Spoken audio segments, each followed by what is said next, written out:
Cissy Houston's legacy extends far beyond the boundaries of music. It is a legacy built on love, resilience, family, and a deep connection to her faith.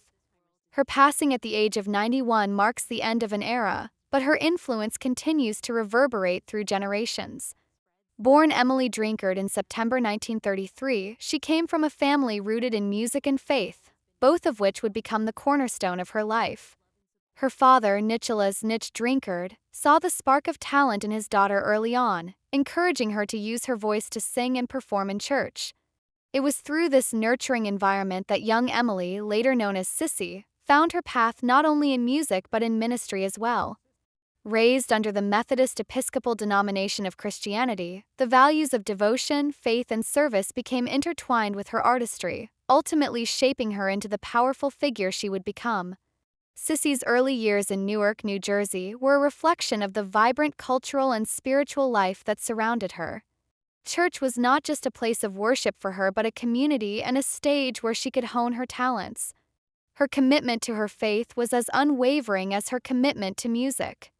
Eventually, this deep sense of calling led her to become the minister of sacred music at New Hope Baptist Church, a position she would hold for much of her life. It was here, in this sacred space, that she not only led worship but also shared her musical gifts with the congregation, blending the soulful rhythms of gospel with an unwavering message of hope and resilience. Cissy's musical journey, however, was not confined to the walls of the church.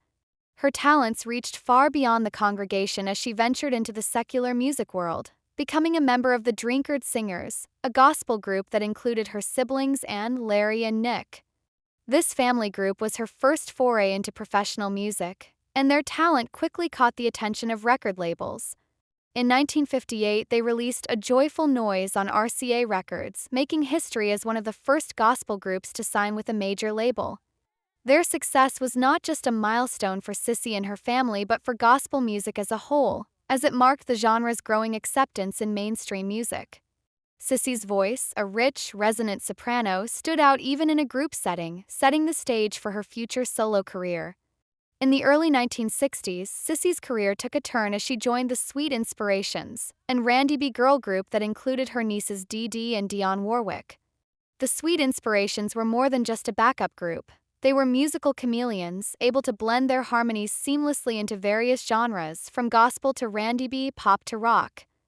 Their ability to adapt made them highly sought after, and they quickly became one of the most in-demand backing vocal groups of the era. They lent their voices to some of the biggest names in the music industry, including Otis Redding, the Drifters, Dusty Springfield, and even Elvis Presley, the king of rock and roll. Their versatility allowed them to work with artists across genres, from soul to rock to pop, leaving an indelible mark on the sound of the 1960s. Cissy's time with the Sweet Inspirations gave her a front-row seat to the evolution of music during one of its most transformative periods. She was part of an era that saw the rise of soul, Randy B, and rock, and her voice became synonymous with that transformation.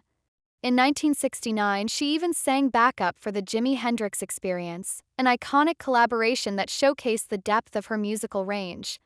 Cissy's ability to navigate these different musical worlds was a testament to her versatility as a vocalist, her passion for music, and her relentless work ethic. Despite the success she enjoyed as a member of the Sweet Inspirations, Cissy yearned for something more. She had always dreamed of stepping out from the background and into the spotlight as a solo artist.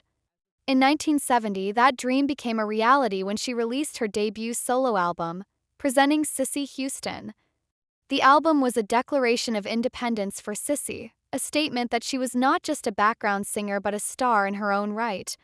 The LP included 2 chart-topping singles, I'll Be There and Be My Baby, both of which showcased Cissy's powerful voice and ability to convey emotion through song.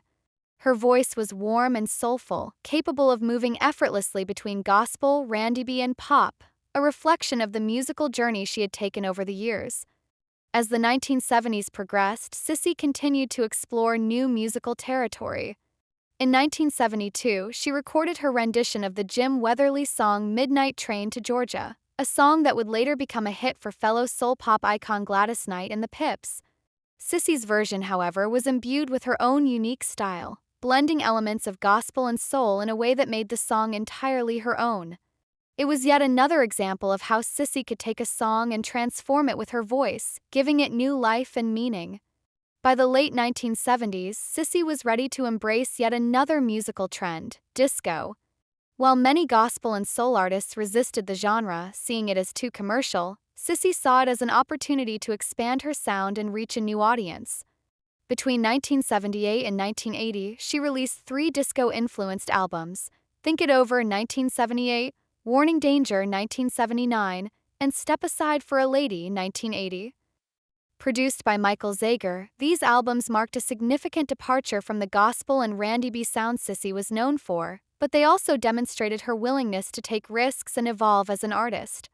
Her ability to stay relevant in an ever-changing industry was remarkable, and her foray into disco was just one more example of her versatility. Throughout her career, Cissy Houston was recognized not only for her vocal talents but also for her contributions to the music industry as a whole.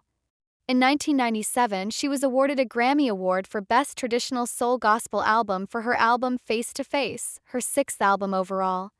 This win was a recognition of Cissy's decades of dedication to gospel music, as well as her ability to inspire and uplift audiences with her voice. Her contribution to gospel was immeasurable, and her ability to weave together elements of faith and artistry was truly unique. As much as Cissy's career was marked by her own achievements, it was also inextricably linked to the success of her daughter, Whitney Houston. Cissy was not just Whitney's mother. She was her mentor, her teacher, and her guiding light. From a young age, Whitney was immersed in the world of music, often accompanying her mother to recording sessions and rehearsals. As Whitney grew older, it became clear that she had inherited her mother's talent, and under Cissy's guidance, she began to pursue her own musical career. In 1985, Whitney released her self-titled debut album, a record that would catapult her to international stardom. Over the course of her career, Whitney would go on to win 6 Grammy Awards and sell over 220 million records worldwide, making her one of the best-selling artists of all time. Cissy's pride in Whitney's accomplishments was immense, but their relationship was not without its challenges. As Whitney's fame grew, so too did the pressures of living in the public eye. Cissy, who had spent much of her career behind the scenes, found herself thrust into the spotlight as Whitney's mother and mentor. She watched as her daughter achieved unparalleled success, but she also witnessed the darker side of fame, including Whitney's struggles with addiction.